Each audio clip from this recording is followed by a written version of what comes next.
Greetings of peace. Welcome to the Dean Show. I'm Eddie, your host, and this week on the Dean Show, we're going to be talking about a fascinating story about a young man who at a young age was going to the church with his grandmother, and then he became a staunch atheist, joined the military, had this blind hatred of Islam. Now he's on the Dean Show. Let's hear what he has to say. We'll be right back. This is the Dean Show.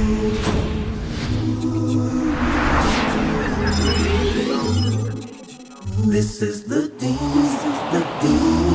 Show. This is the Dean Show. This is the Dean Show. This is the Dean Show. This is the Dean Show. This is the Dean Show. This is the Dean Show. This is the Dean Show. Assalamu alaikum, peace be with you. Ali Camarada, how are you, brother? I'm doing good, alhamdulillah.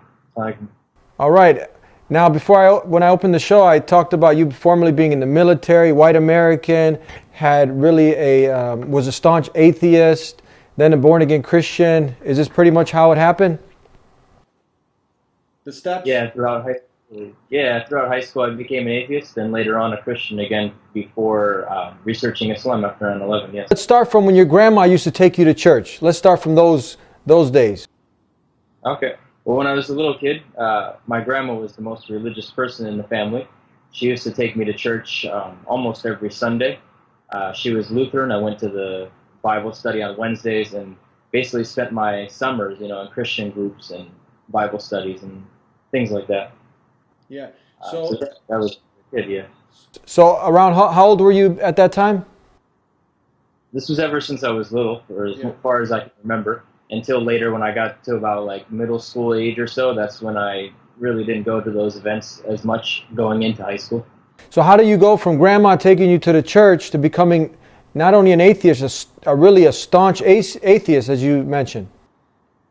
I was raised, I had a lot of knowledge of it. I went through all the motions as a kid, but at the high school age, I stopped going to church as much. And then mostly it was during like biology classes. A lot of the teachers, even though religion's not supposed to be spoken about in school, a lot of times when they're talking about stuff like evolution and whatnot, the teachers, they're authority figures for kids. So, sometimes they interject their atheist belief during the high school years. And I actually had a lot of conversations with two specific teachers, and they really convinced me of their way.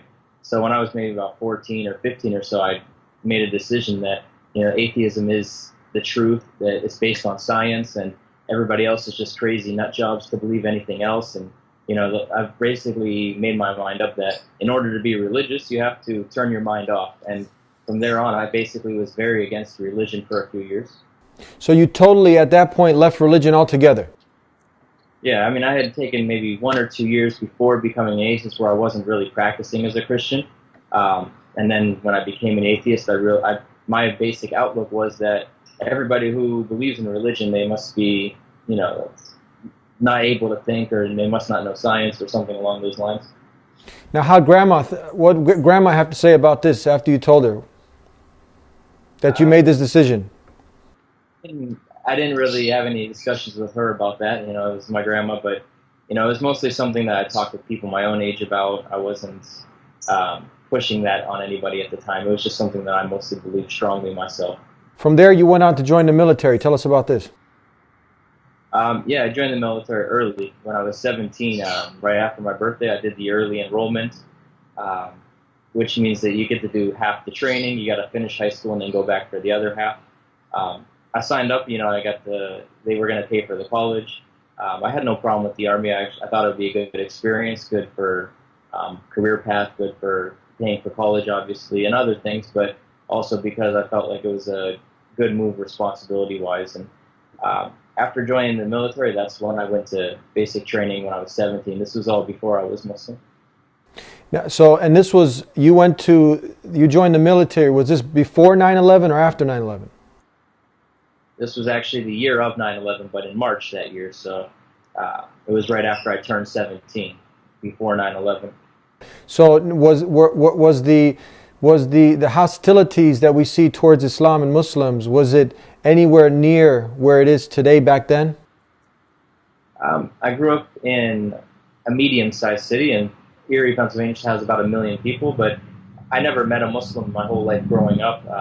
We don't have many international like races or anything, not many immigrants, because it's a smaller city. In the military, I mean, I can't remember the word Islam or Muslims coming up before 9/11, even in the military. It was basically a non-issue. Nobody knew about it. Nobody talked about it. It didn't come up as much in the media. And then even in basic training that first year when I was 17, I went that summer, which was just a few months before 9/11. Most of the time they were talking about communism and Russia and the history we had with that, and then the Vietnam War, and those are mainly the enemies they would talk about before 9/11. So Muslims never really came up. Now you talk about in your story that you ended up having, like most people, just this blind hate of Islam. What do you mean you just had a blind hate of Islam? What does that mean? I came back from the basic training because I did the early entrance program. I did half of the normal 16 weeks. I did 8 weeks. I came back. I was playing football for my high school at the time, and when I returned, it was about 2 weeks before school started, and 9/11 happened about the week after that. So I just got back from basic training, maybe about 3 weeks later. Basic training, you spend 8 weeks with the military. You wake up in the barracks, you sleep in the barracks, you polish your boots every night. You have a half hour to write letters. The rest of the day is completely, you're into the system of this military way of thinking. You have the community, like the Brotherhood of the Military, stuff like that. And 3 of my friends also had done the early entrance. So in the early entrance program, I had 3 friends in my same grade. 2 of them were also on the football team with me. So we all came back from basic training, and 3 weeks later, 9/11 happens. And being new in the Army, we were also thinking, like, maybe we're going to get deployed because, something happened. Maybe we're going to have to go Iraq. And I don't know, they weren't discussing Iraq, mostly Afghanistan back then. But after this 9/11 happened, especially being in the military, I had this feeling like us versus them, and these people attacked us. And everything on the media, of course, is going to be one way. So I was overcome mostly by the media and by the us versus them mentality. And, it was basically like a fight type of attitude, and I had the blind hatred because I saw them as the enemy, and that's the way they were always made out to be. So now you come back from the military, and how was your perception? So you go from being a born-again Christian, you go from going to church with your grandmother, then you end up becoming a staunch atheist, you join the military, and somewhere in there you end up becoming a born-again Christian. Actually, at the time that I joined the military, I was starting to question some of the atheist presumptions, the assumptions they make about this is against religion, this is with religion, and I had some questions in my mind, a few doubts. When I joined the military, actually every Sunday, you have the choice. And in basic training, you can't go to, I don't know if they've changed it, but you can't go to Juma or anything. Sunday is the only religious day. And in the military, you can basically stay back with the drill sergeants and clean, or you can go to the church. So even the atheists went to church during the basic training, and they mostly fell asleep in the back. But I went every Sunday for church. Some of the things that were said were a little bit inspiring at the time. I took a Bible with me and started reading it every day. And then even when I got home before 9/11, I started reading a lot. And that's the time where I got very back involved with Christianity, maybe a month before 9/11, 2 months. And I was born again at that time. I went through the process. I was born again, overcome with the Spirit of Christ, all this stuff they usually talk about. But at that time, I really became a practicing Christian again after reading about the religion and everything. And that happened after the military. All right, let's hold off right there. We're going to take a break, and we'll be right back with more to hear about this incredible story here on The Dean Show. Don't go anywhere. Islamic terrorism. Misconception: Muslims are terrorists.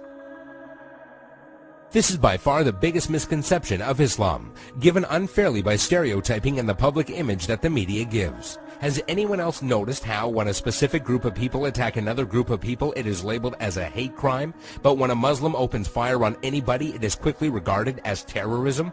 Many political dictators and officials or extremist groups use the name of Islam as a strategy to garner followers and attention when many of their practices go against the true basis of Islam.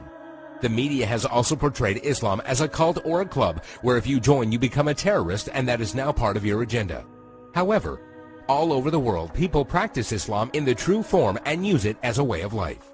There are many verses in the Quran that go against the idea of terrorism. Some of these verses include, "Fight the way of Allah, those that fight you, but do not transgress limits, for God does not love transgressors." This basically means do not fight except in self-defense, and even in doing so, do not go beyond defense. Another verse states, "If they seek peace, then you seek peace." Which means, do not attack people for no reason or kill innocent people. There is nowhere in Islam, whether it be in the Quran or the teachings of Muhammad, that promotes the killing of innocent people. Please subscribe to The Dean Show. Follow us on our official Facebook and Twitter pages in the links below. Please also help support The Dean Show by making a donation in the link below. Back here on The Dean Show, and we're talking to a gentleman, Ali, who went from going to church with your grandmother to becoming a staunch atheist, joining the military, and then becoming a born-again Christian. That's where we left off. Please continue from here. So you're a born-again Christian now. What happens in your life now? Yeah, I was born-again Christian while I was in the military. And like I said, that was the first half of my training. Part of the early entrance program was I did have training, but you have to have a high school diploma or GED. So I went back to my senior year of high school. Maybe 3 weeks before 9/11 happened, I came back from the military. After 9/11 happened, the normal media craze and also being in the military and seeing them as an enemy, I had the blind hatred. There was, in my mind, every Muslim was an Arab. They were backwards, these Stone Age people. They blew up our buildings, attacked us and everything. It's the whole us versus them mentality. For maybe a good 2-3 months, there would be jokes in family gatherings. Friends would make, different jokes about Muslims. And, now that you think back on it, it's basically a modern day of racism. We never say something about black people or Hispanic people. We feel bad. But at that environment at the time, everybody hated Muslims. So it was kind of going with the flow, but also I internalized as well, hating these other people that would attack us. For maybe about the next 2-3 months, that's all it was, just blind hatred. I didn't know anything about Islam. But I hated it despite having no knowledge. Talk to us about this class project that you had, that it was an easy A, an easy pass if you did it, and what was it on? Yeah, actually, being my senior year, I only needed a few credits. So I took a few of those easy classes, that you don't have to do anything in. And it was a drafting class, CAD and doing different stuff. And we had a project that was due after Christmas. If you make a board game, and the teacher said that if you make a board game using the drafting techniques, if it's an original idea, you get an automatic A for the class, even if you don't show up. So, everybody wanted to put a little effort in it. And he said if it was a unique idea that he's never seen before, I would get an automatic A, and everybody would. So being after 9/11, I decided to make a concept that I'm going to kill Osama bin Laden. You roll dice, eventually you fly to Afghanistan, you land on a square, you pick up a weapon, you land on another square, you pick up something. It was like a board game. And the whole plot was to kill Osama bin Laden. I finished this before Christmas break, and it was due afterwards. So I decided to take it home with me. I was going to draw some graphics on it, some extra images to make the board game good. Because acing the board game meant an easy second half of the year. And actually, that's when I looked up some pictures. I forgot what a turban looked like. And one of the squares you landed on was to light Osama bin Laden's turban on fire. And that was a way of killing him. So I wanted to look up an image and draw it on the game board as an illustration.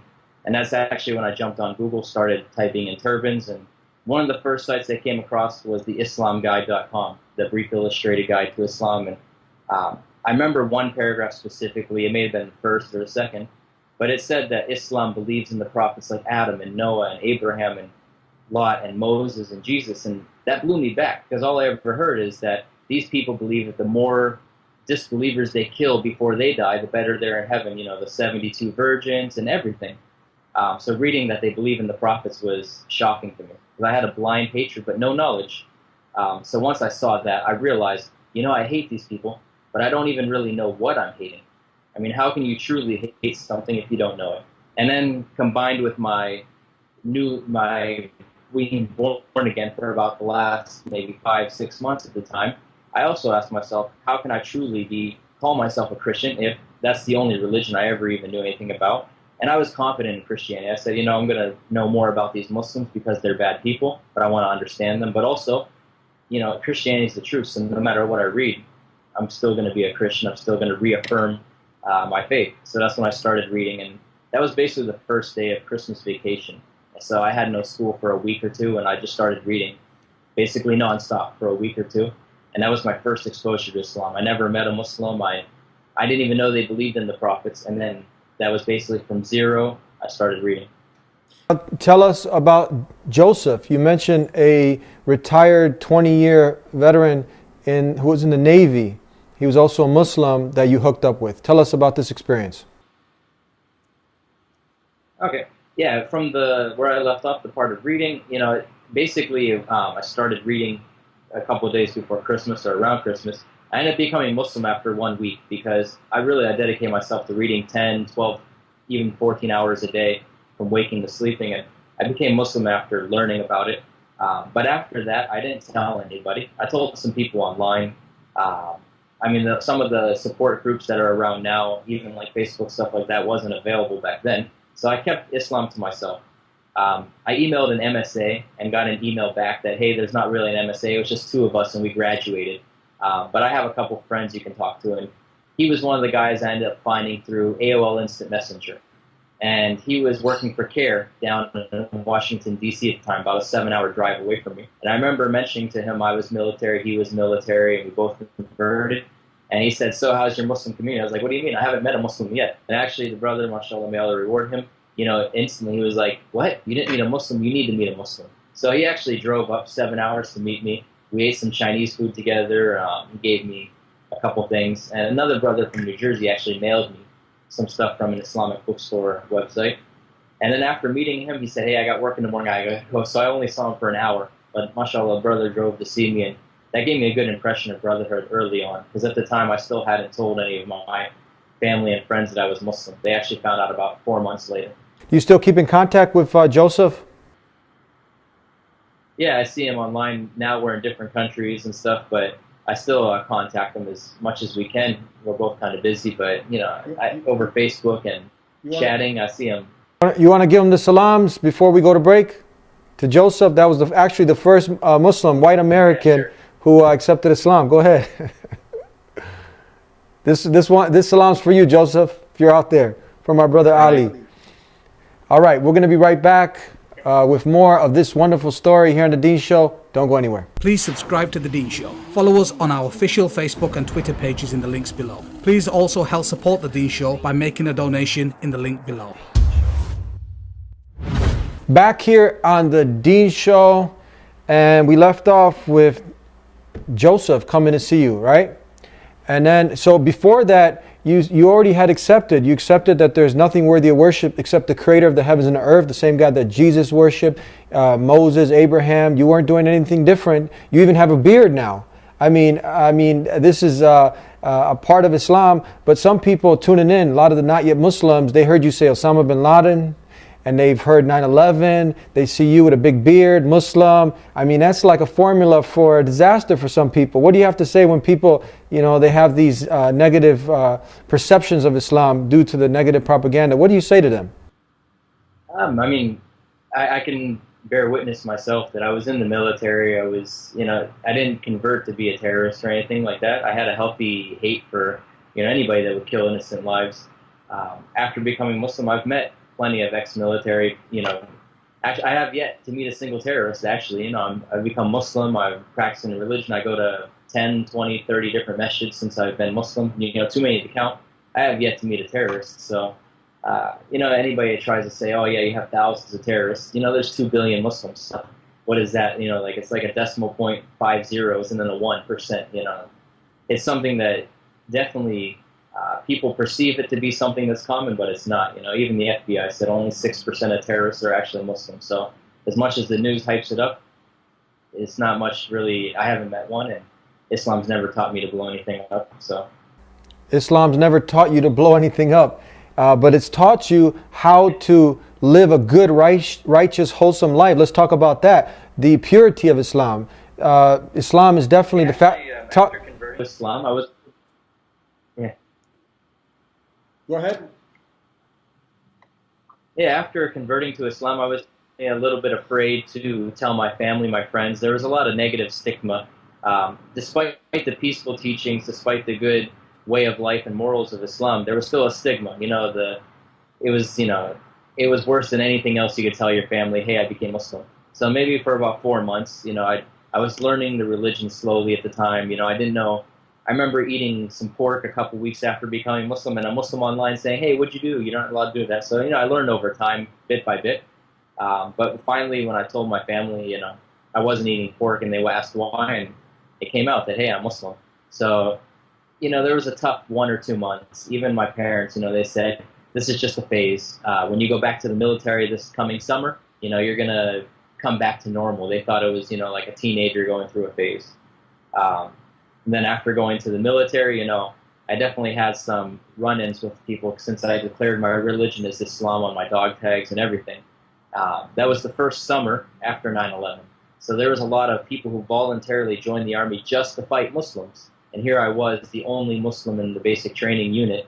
And it was definitely, an experience. But, people ask that all the time. Even I had a drill sergeant ask me, when we get out on the battlefield, which way is your gun going to point, Are you the enemy or are you one of our actual soldiers, So a lot of people had this stigma. So, the perception is that being a Muslim instantly makes you the enemy. Like I talked about before, the us versus them mentality. So in the military, even though I was wearing the uniform, even though I was, standing in line next to them, some people perceived as the enemy. And, like I said, this was months after 9/11, so some of it was to be expected. After getting back from the military, family, friends, a lot of them cut me off. They thought, okay, it's not a phase. Still, again, the 9/11 stigma floating around. I ended up having to leave my home city at that time and move in with there was a Muslim brother I met through Joseph, somebody else, and I moved down to Virginia. And one of the best things I did as a new Muslim, even though that was maybe 9 months after becoming Muslim, was I moved in with a roommate, a very good Pakistani brother named Salman, and I moved from Erie, which had no Muslims basically, to Virginia, which had many masjids in the DC area. And one of the best things was able to go to a masjid, meet an imam, be involved in a community. So as a new Muslim, being involved in an active community was one of the things that really allowed me to start learning my religion. And that's when I started growing the beard and learning that these certain things are obligated by Allah. And I grew my religion by being part of a community and going to classes. And that was probably one of the best things I feel. Before that, I did feel alone, but alhamdulillah, Allah was always with me when I went through the military and other things. But if I have one advice to new Muslims, is that definitely trying to be involved in the community makes a big difference, because those 9 months alone was very hard, but as soon as you have a community with you, you feel that you're no longer alone. Yes, you always have Allah, but for a new Muslim, there's a lot to learn, there's a lot to understand, and sometimes having the support is very crucial. We're going to talk about, I got 2 more points, and because we're almost out of time, we're going to talk about faith chat in a second after this last question. So what was it about Islam that had you go against all the odds, that had you finally accept it? The main thing really, like I said, when I first read about Islam, I was trying to reaffirm my Christian faith throughout the whole thing. I was reading just to understand the enemy, basically. But part of it, I read early Christian history. I'm thinking, the Muslims claim that Muhammad is a prophet that came after Jesus. They believe in Jesus. So I read the early Christian history, what happened after Jesus, how the Bible came to be, 3-4 centuries later. And I actually read the story of Salman al-Farsi at one point. He was a Christian scholar from Persia, and, his brother priests and stuff said that, the message of Jesus is lost. There's going to be a new prophet that will come and revive it. And we know, even in the Old Testament, that when the message of a prophet would fade, a new prophet would come to revive the message. It wasn't something that was illogical or anything. So the early Christian history, combined with the fact that what the Muslims were speaking and teaching, just made perfect sense. I found it to be the truth, nothing else. I didn't care about, are Muslims terrorists at that point? At one point, I just felt, this is the truth. And I ended up telling myself at one point that while I'm reading these articles on Islam, I'm convinced already. So when am I going to become a Muslim? And for maybe one day I was thinking no, I can't be Muslim, I'm white. But, eventually it was just kind of a gradual process, reading and learning. I realized this is the truth, and then I accepted that.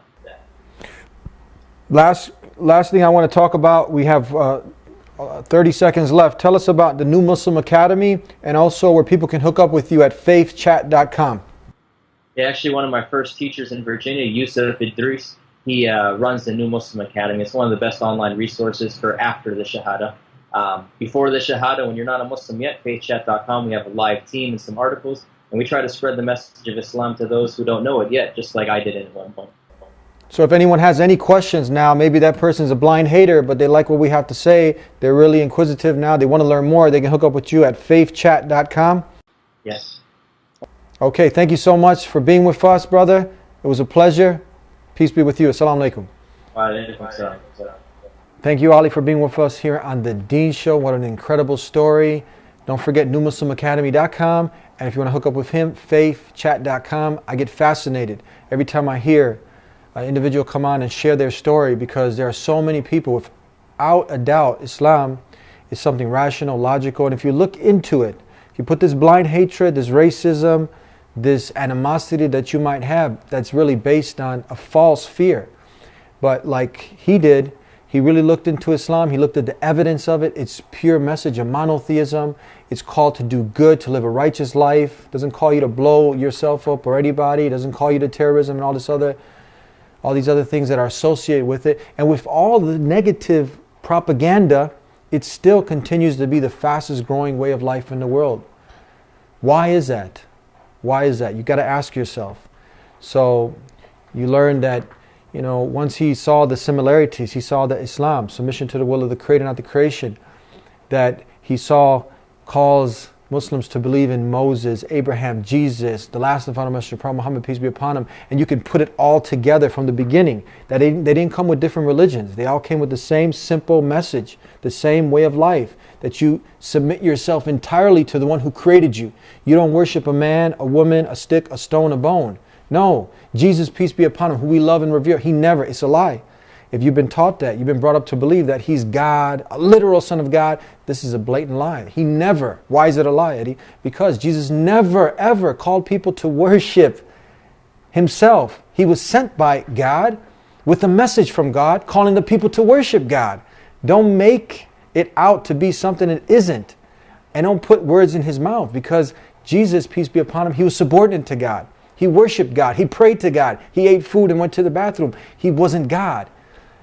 And he wasn't a literal son of God. He was a mighty messenger of God. And if you can understand, because this is the crossroads, this is where we go to the right, and other people, they end up going in a direction that's not based on any proof or evidence, just blind following. And this gentleman here who was with us, he wasn't about to do any blind following. He looked at all the evidence, he scrutinized it, and he saw that Islam provided. Islam, remember, it's just an Arabic word that means submission to the will of God. And Jesus, he didn't speak English, he spoke Aramaic, which is a sister language to Arabic. And he called on Allah, the Creator, God Almighty, Allah. So look, too much to mention in this short amount of time, but Islam is simply a way of life that calls you to have a relationship, a loving relationship with the one who created you, the one who made you, the one you're going to return back to. So call on the one who will never let you down. And we believe he's the most just and loving, and he wouldn't leave you without guidance if you ask. So ask the one who made you for guidance. And continue to tune into the Deen Show. This life is short. You got to figure it out. What's the purpose of life? What's the meaning of life? Why have I been created? Why am I here? Just to accumulate a lot of wealth and money, party and die? No, there's more to life. Think about it. Think about it. Follow us. Subscribe to the Deen Show. And as you can see, I get really excited talking about Islam because it makes sense. It really makes sense. And it'll make sense to you if you just look into it, put this blind hatred, animosity, or you picked up maybe through the media, Fox News, or many of these other outlets, and tune into the Deen Show every week so you can learn more and you can be enlightened. That's right, and a whole new world will open up. We'll see you next time, inshallah. God willing, until then, peace be with you.